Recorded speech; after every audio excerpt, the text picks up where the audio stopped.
Hello and welcome. I'm Suma Katauka and you're watching the World Report on NewsX World. Let's take a look at some of the headlines of this hour.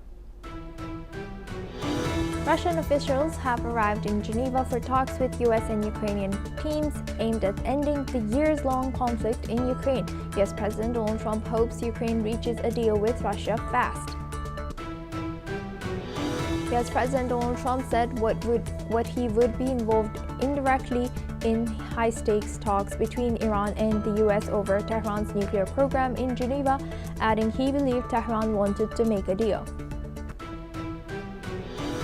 Bangladesh's Prime Minister Tariq Rahman and lawmakers are sworn into parliament, becoming the first elected representatives since a deadly 2024 uprising.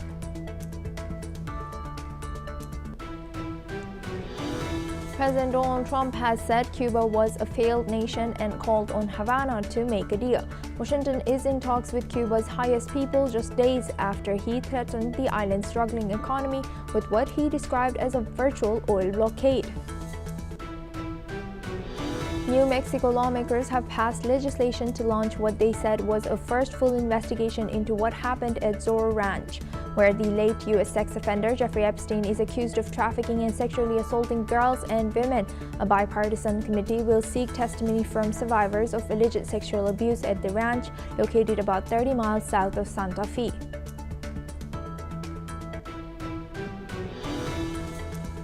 Heavy rains and strong winds have lashed New Zealand in recent days, killing a man, flooding large areas and cutting power links to tens of thousands across New Zealand's North Island. French President Emmanuel Macron begins a 3-day visit to India with talks focused on artificial intelligence cooperation and a potential multi-billion-dollar assault Rafale fighter jet deal.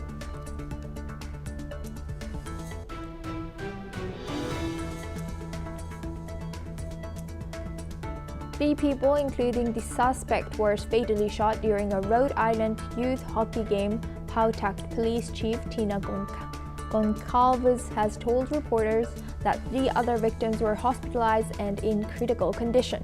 The shooter died from an apparent self-inflicted gun wound, she has said.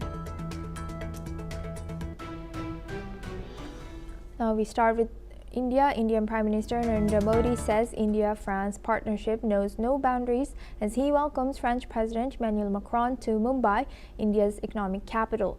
This comes as the countries to strengthen the bilateral defense partnership, which includes the potential sale of 114 Rafale fighter jets and AI cooperation. Let's listen into what the Indian Prime Minister has shared. India-France partnership knows no boundaries. It can reach from deep oceans to the tallest mountain.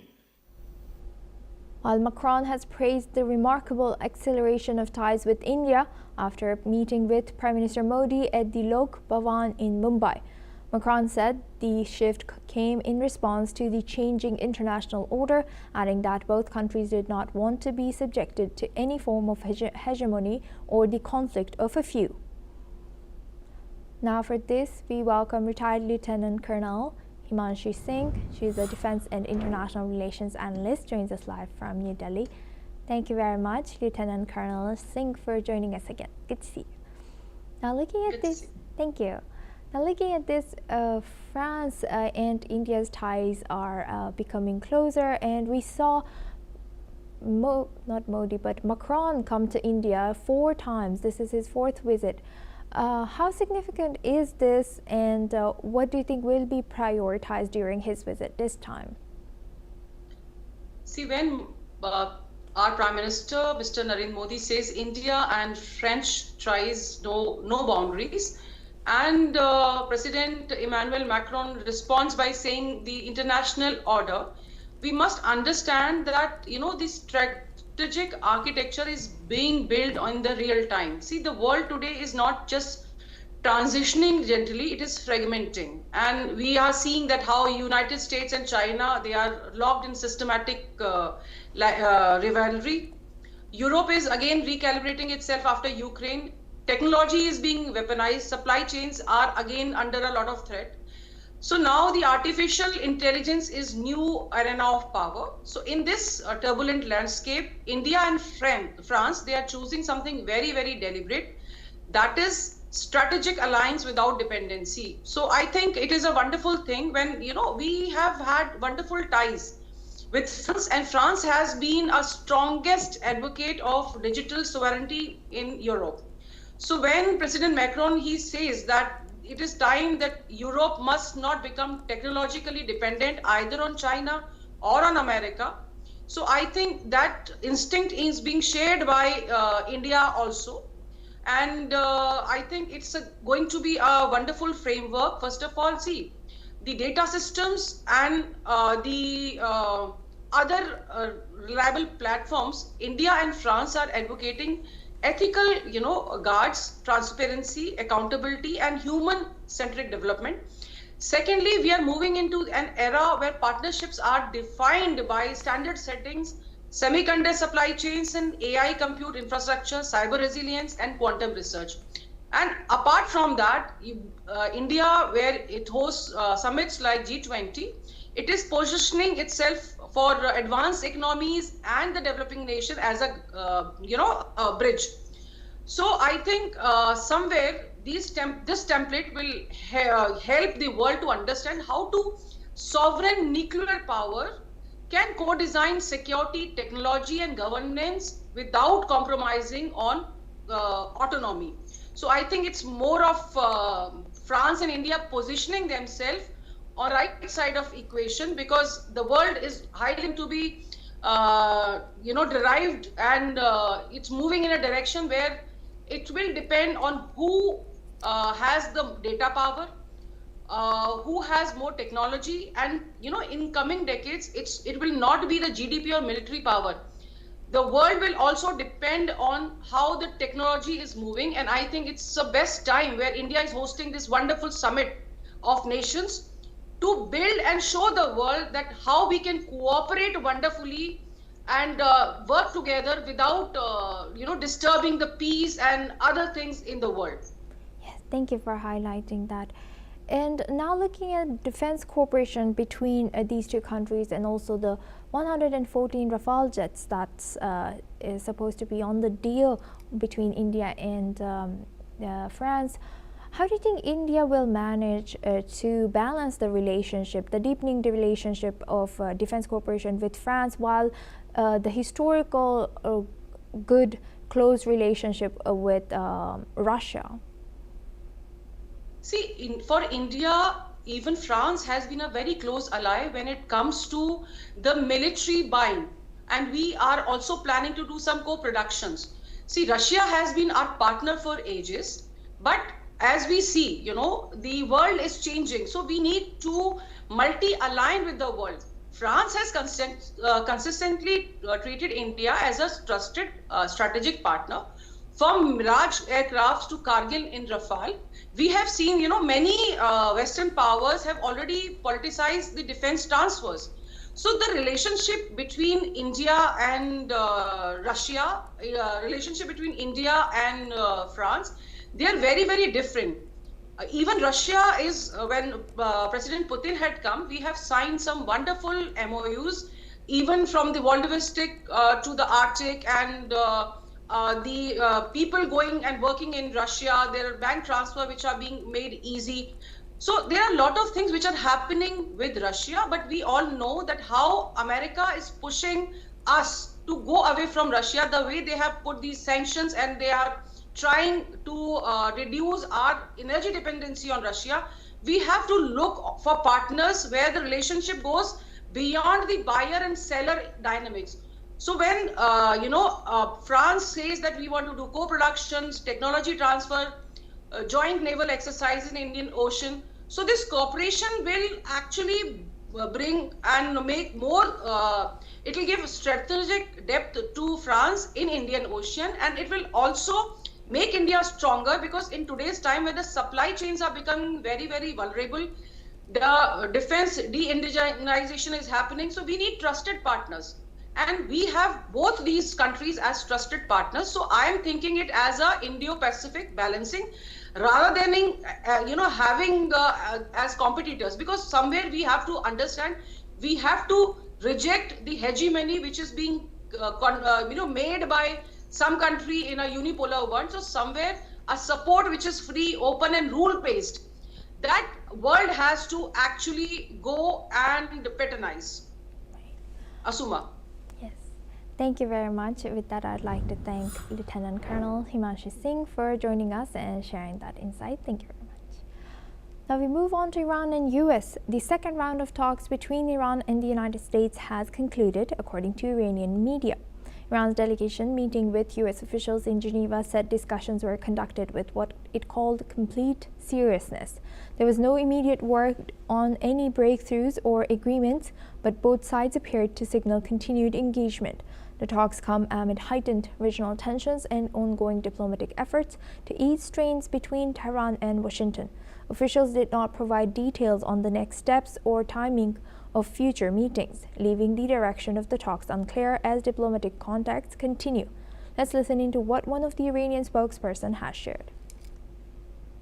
من صبح خدمتتون عرض کردم که هیئت نمایندگی جمهوری اسلامی ایران با ترکیب کامل هم در حوزه اقتصادی و رفع تحریم ها که برای ما بسیار مهم هست و هم در حوزه فنی و موضوعات هسته‌ای و هم مباحث حقوقی اینجا حضور داره. این است که واقعا مباحث به صورت کاملا جدی در حال انجام هست و به مردم عزیزمون من این اطمینان رو میدم که فرزندانتون در دستگاه دیپلماسی با وسواس، با تعصب، با دغدغه‌مندی حواسشون به همه چیز هست و انشالله به بهترین نحو منافع و حقوق ملت ایران رو ما تأمین خواهیم کرد. Now we welcome Professor Vasilin Popovsky. He's a professor and vice dean at Geneva Global Law School. Joins us live from New Delhi. Thank you very much, Professor, for joining us again. Good to see you. Now that the second round of talks have concluded, we haven't heard any word as of now, but both sides are steadfast on their demands, and Iran even said that they're not willing to negotiate if the talks are unserious, or they feel like the talks are unserious, or their demands for raising the sanctions, not raising, but lifting the sanctions are not met.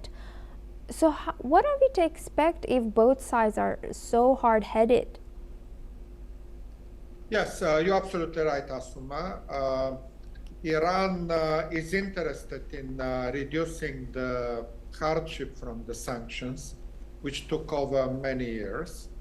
Well, not least because the economy of Iran is doing poorly. And by the way, that's why people in Iran are so disappointed and unhappy with this government and the Ayatollah. And those continuous protests never end. They continue to express that disappointment and that lack of opportunities in Iran. So the leadership in Iran is desperate to have some sort of agreement with United States as to lift the sanctions. So they are ready to possibly even give up their weapons of mass destruction, which they develop over time, simply to survive. There is no other way here. And on another hand, United States are also interested in the negotiations. Somehow, instead of military action, which is always very expensive and doesn't bring a good image and prestige for United States, diplomacy is always better. That's a principle in international relations. And if there is an agreement, obviously we have to congratulate that. Let's see. It's still early to say. The process goes on. There will be other rounds of negotiations, and possibly not only between United States and Iran, but including other partners here. I will put China and European Union also in that picture, because these are also powerful players that can exercise certain pressure, China on Iran, and European Union, which also has its own nuclear states like United Kingdom and France, can be another partner here to negotiate. And If Iran gives firm verification and inspections and open everything to be inspected and verified, then sanctions obviously could be lifted. So I'm kind of optimistic here exactly because Iran has no other option. It's put into the corner to negotiate. Military option is not good for either side, Iran and United States. So I see possible agreement here, but let's kind of not anticipate too much. Let's see the next round what happens. Yes, we will be eyeing that. And lastly, we see that today Iran carried out a military drill in Strait of Hormuz, which of course disrupted some oil trade in the region. While we also know that the U.S. Armada is ready and steady over there, how dangerous is the situation now? And although you said you're hopeful, is there any risk of miscalculation between these two? Well, there is always risk. You are right. That's why we shouldn't be too much hopeful. I agree. We need to see what happens next. The presence of a lot of United States Navy in the region, including in the Hormuz Strait, is raising questions, and that also is a factor in the negotiations. So in this case, United States is doing the right thing. They are putting a lot of pressure, including by military movements, and insisting on negotiations with Iran. But yes, there is a risk, so that's why we need to carefully watch what happens. And also the regional powers are important here. I will also look at what Oman, Qatar, Saudi Arabia, Israel, first and foremost, will also say, because these are countries that all of them are concerned seriously being in the region from Iranian development of nuclear weapons. So there should be as firm guarantees that Iran doesn't do it. Yes, we will be eyeing that. Thank you very much, Professor Popovsky, for sharing that insight. Please stay with us. Now we move on. Trilateral peace talks in Geneva, Switzerland, involving delegations from Ukraine, the United States, and Russia have begun. The talks are being led by key envoys, including Russian presidential aide Vladimir Medinsky and U.S. Representatives Steve Witkoff and Jared Kushner. These negotiations mark the third round of such talks in recent weeks, occurring just days before the fourth anniversary of Russia's full-scale invasion of Ukraine. Amid these talks, at least 2 people have been killed in a blast at a military facility in Sertolovo, located in Russia's Leningrad region. The explosion occurred in a military police building, causing significant damage to the structure, including partial collapses on the second and third floors.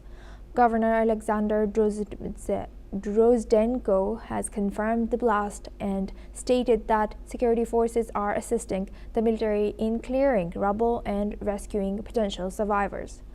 Reports suggest that up to 4 people may still be trapped under the debris. Now we welcome back Professor Vasilin Popovsky. He joins us live from New Delhi. Thank you very much, Professor Popovsky, for staying with us. Now, looking at Russia and Ukraine's and US's talks that's moved to Geneva, what are you expecting from this one? Well, for this one, I'm a bit skeptical, and actually a lot of skepticism I can share. Looking at the Munich Security Conference that just ended a couple of days ago, and the statements being made there, well, we don't see much of a hope of this round of negotiation in Geneva, mostly because Russia doesn't give up anything. They don't want peace. That's a simple message from Kremlin here. They continue to put those absolutely irrational, unreasonable demands to possess the entire Donbas region. Well, basically what they cannot conquer with military force, they want to take as a gift in diplomatic negotiations. That will never happen. Europeans were absolutely clear in the Munich conference. They will support Ukraine. There was another package of 90 million euro offered by the European Union to Ukraine. Americans are absolutely useless here, incompetent, and they continue to refuse to put pressure. Exactly, we just discussed Iran. The way United States put pressure on Iran is missing. It doesn't, we don't see it against Russia. And for that matter, Russia can carry on killing more civilians in Ukraine and losing soldiers. There is absolutely extraordinary number of Russian soldiers every day, more than 1,000. I think for the last 2 months, 35,000. 65,000, 30 plus 35,000. And that continues. And Russian leadership, Vladimir Putin, doesn't care how many soldiers Russia will lose in that absolutely useless war. He cannot achieve anything. They don't move. In fact, Ukrainians got some territory back over the last days. So Russia is losing the war. The economy is collapsing. There were recent reports even from the Russian central bank and financial experts effectively telling Putin that the economy is not in a good shape. People in Russia, I just saw other commentaries that they are already questioning why so long and what have we achieved. Nothing. Russia doesn't advance in the battlefield. It loses soldiers every day, 1,000 every day, and its economy is in collapse. So not United States, but the collapse of the Russian economy one day, hopefully in the summer, will bring finally some hopes for peace here. And assessment. Professor, I also wanted to ask, what's your take now that Navalny is gone? Is there anybody else? Well, Navalny is gone since 2 years, but is there anybody else who's a strong opposition in Russia? Yes, well, they are not in Russia, they are outside Russia, Garry Kasparov, many others, Khodorkovsky. They express support for Ukraine. I just listened a long interview with Garry Kasparov, who is the former chess champion. And he's fundraising in the United States, millions, and send those to Ukraine. So that's what the Russian opposition does. Well, they cannot replace Putin because Putin has all the leverage in Kremlin and KGB and the army. But it will be at one point change in itself, coup d'etat. Some absolutely disillusioned generals, senior officials, KGB and the oligarchs in Russia will understand that this goes nowhere. It will be kind of a collective replacement of Putin with someone else. And that will be a good news. In Russian history, every next leader blamed the previous one. So some say who comes after Russia could be worse. No, it cannot be. The next Russian president will blame all these economic and military collapses on Vladimir Putin. So there is no future for Vladimir Putin. He will be remembered as the person who destroyed otherwise an economy that 20 years ago was pretty in a good shape. Russia was a member of G8 by the way, when Putin came to power, and everything he does brings more and more misery. You know how paradoxical is somehow the purpose of this special military operation was to contain NATO. NATO doubled now its border with Russia after Sweden and Finland joined. And all these talks in Moscow lead nowhere. Professor, yes. Unfortunately, Professor, we're running out of time for this discussion, but thank you very much, as always, for joining us and sharing that insight with us. Now we move on to U.S. Former U.S. Secretary of State Hillary Clinton has said that questions over her and her husband's links to sex offender Jeffrey Epstein are a diversion away from President Donald Trump. Clinton has added that she thinks that they have something to hide, and she also thinks that they are worried about Trump. Clinton has also said that her husband, former President Bill Clinton, features regularly in the files, but no evidence has come to light implicating either Clinton in criminal activity. Let's listen in. Somebody said I once shook his hand in a receiving line, but I have no memory of that. I never met him. My husband met him only because he provided a plane to go visit charitable projects that Bill was running on HIV/AIDS and other things that were really important. That offer of a plane ended years before he was ever convicted of something. We have very little knowledge. We have offered, and in fact, we put it in writing under oath, to tell them everything we knew, right, even though we think we're a diversion away from Trump. And then they said, no, you can't do what everybody else has done, which is to testify in writing. You have to show up. Okay, fine, then let's make it public. They don't want to do that. I don't know what exactly is the real story, but if they won't let me testify in public, I will testify in private, and they're not going to like what I have to say, because I think this is a deliberate effort to protect. Now we move on to tech news. Warner Brothers Discovery is reopening talks with Paramount Skydance, giving the company another chance to outbid Netflix. Paramount now has until February 23rd to make its best and final offer. Last year, Warner Brothers Discovery rejected Paramount's $108 billion bid to buy the entire company, choosing instead Netflix's $83 billion offer for its streaming and studios business. However, Paramount has since revised its offer twice and raised concerns over Netflix's ability to pass regulatory scrutiny. Paramount has yet to raise its offer from $30 a share, but a senior representative recently told Warner Brothers Discovery it would be willing to offer $31 a share and possibly improve it further. Netflix, however, remains confident its deal offers the best value. Warner Brothers Discovery is scheduled to hold a shareholder vote on Netflix's offer on March 20th, with the outcome dependent on whether Paramount can deliver a superior proposal. Now we move on.